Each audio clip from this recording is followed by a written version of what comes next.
Teman-teman semua, perkenalkan kami dari kelompok 3 akan mempresentasikan SRS dan SDD dari website e-commerce B2C toko tepung serbaguna Beramas Jaya. Bersama saya Abdul Karim Lumamudat dan teman Saya Gabriela Venska Ocha. Saya Sherly Putri Magdalena. Saya Dama Kristiani Prasetyo. Baik, yang pertama kita akan masuk ke pendahuluan. Di pendahuluan itu ada tujuan, ruang lingkup, teknologi, dan pengguna.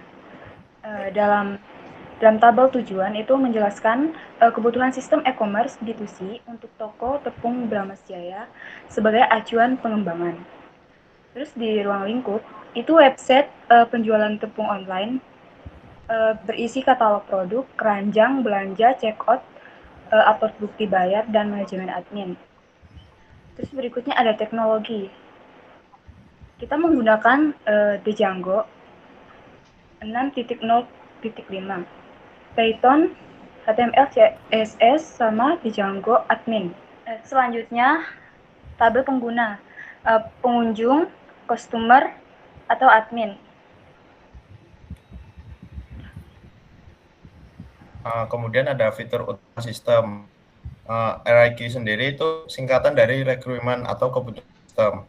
RIQ ini digunakan untuk memberi kode unik pada setiap kebutuhan fungsional sehingga mudah dilacak saat analisis, desain, pengembangan, pengujian, dan dokumentasi. Yang pertama ada RIQ 0104, yaitu berupa akses publik. Tampilan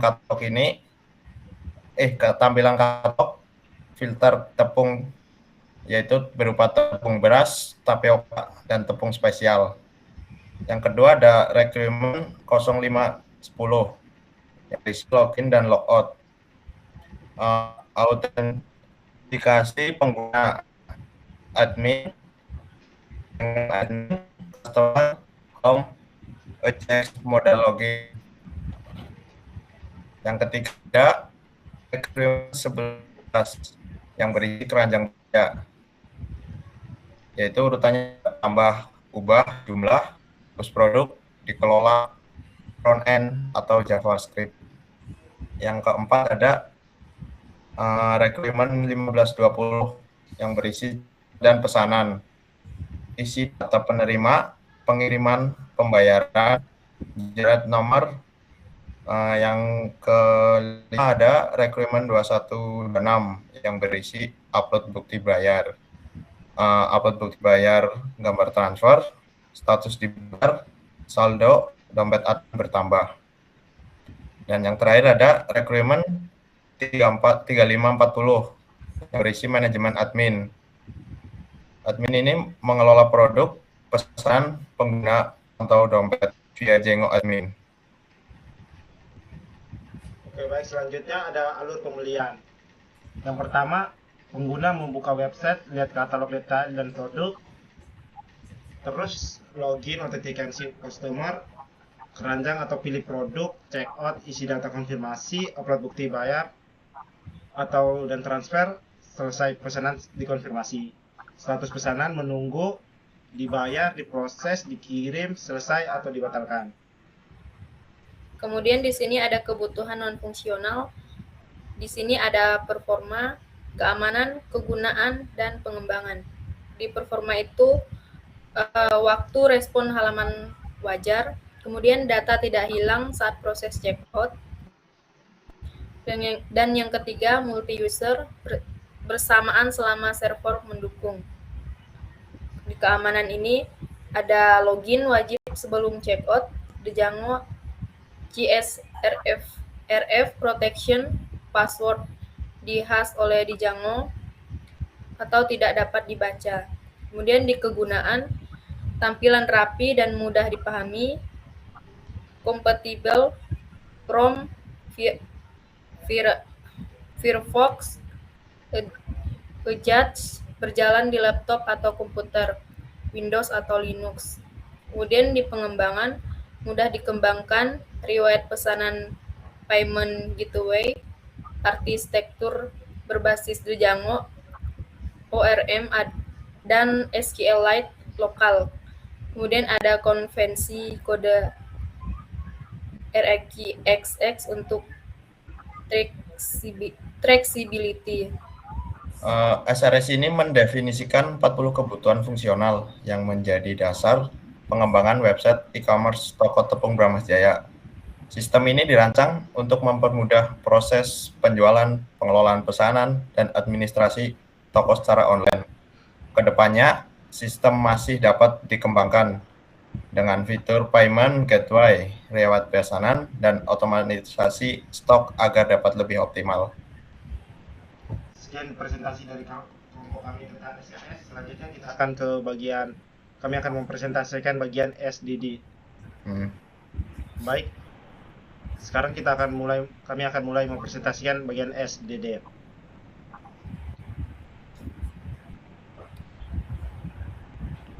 Yang pertama itu ada deskripsi proyek. Dalam platform belanja online produk tepung serbaguna Bramahjaya, kita menggunakan model B2C. Nah, target penggunanya itu ada 3. Yang pertama itu ada ibu rumah tangga, pelaku UMKM, sama masyarakat umum. Terus teknologi. Di sini kita menggunakan teknologi Django atau Python, sama HTML atau CSS. Terus berikut, fitur utama dalam platform ini adalah konsumen dan admin. Dalam konsumen itu, kita menelusuri katalog dan filter kategori. Kedua itu keranjang dan checkout. Ketiga, bukti upload pembayaran. Yang keempat, pemantau status pengiriman. Kemudian ada admin. Dalam admin itu kita melihat konfirmasi pembayaran, kelola produk dan stok, monitor saldo dan toko kas. Kemudian ada domain aplikasi. Di sini ada katalog produk, keranjang, pemesanan dan bayar, autentikasi, administrasi. Yang D1 katalog produk itu ada filter kategori, daftar produk, modal dan modal detail. Kemudian di D2 atau keranjang, manajemen item atau kontrol, kalkulasi total. D3 pemesanan dan bayar, checkout buat pesanan, upload bukti transfer. Kemudian di autentikasi itu ada login, registrasi, manajemen sesi Django, dan yang terakhir itu administrasi, ada Django admin, dompet toko, dan update status. Kemudian ada desain data atau tabel utama dari sistem kami.